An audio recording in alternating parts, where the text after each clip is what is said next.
Hello everyone, welcome back to my new blog. আজ জুম্মার দিন জাস্ট নামাজ পড়ে এসেছি। তো বন্ধুরা, একটা কথা আমি বলতে চাইছি যে নামাজ যদি আপনারা পড়ছো তো সঠিকভাবে পড়ো।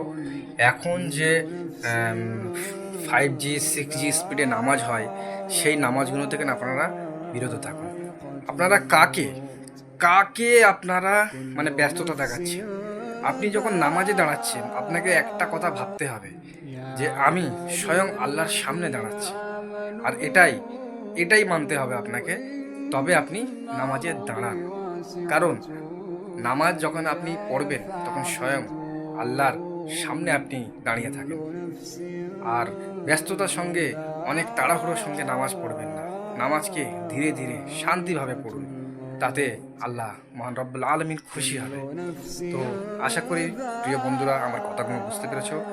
যদি কিছু খারাপ বলে থাকি বা কিছু খারাপ লেগে থাকে তা আমি ভেরি সরি। আর আরেকটা কথা বলছি ভাই, নামাজ যখন পড়বেন, নামাজেতে জাস্ট একটা একটা জিনিস আপনাদেরকে বলছি, এই নজর দুটো সর্বদা সামনে রাখুন। এতে করে কি হবে, আপনার নামাজ ভঙ্গ হবে না, আপনার ওয়াসওয়াসা আসবে না। আশা করি বুঝতে পেরেছো। ওকে, আসসালামু আলাইকুম প্রিয় বন্ধুরা। আশা করি আপনারা বুঝতে পেরেছেন আমি কি বলতে চাইছি বা কি বোঝাতে চাইছি। আর যথেষ্ট জ্ঞান আপনাদের মধ্যে আছে। আপনারা যখন নামাজে দাঁড়ান, সেই নামাজকে আপনাকে সঠিকভাবে পড়তে হবে।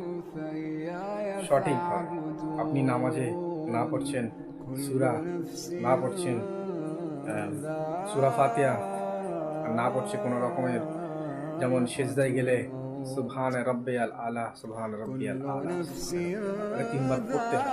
কিন্তু এখন দেখছি কি, যে সেজদায় গিয়েই সাডাং সেজদায় যাচ্ছে, আবার সেজদা থেকে হচ্ছে, মানে মাত্র 2 সেকেন্ডে এরা সেজদা থেকে উঠে আসছে। এগুলো বলছি, এর বলার কারণ একটাই, যাতে এই মেসেজগুলো প্রত্যেক ভাইদের কাছে যায় আর নামাজকে সঠিকভাবে পড়ি। কারণ আমরা ব্যস্ততা আল্লাহকে দেখাবো না।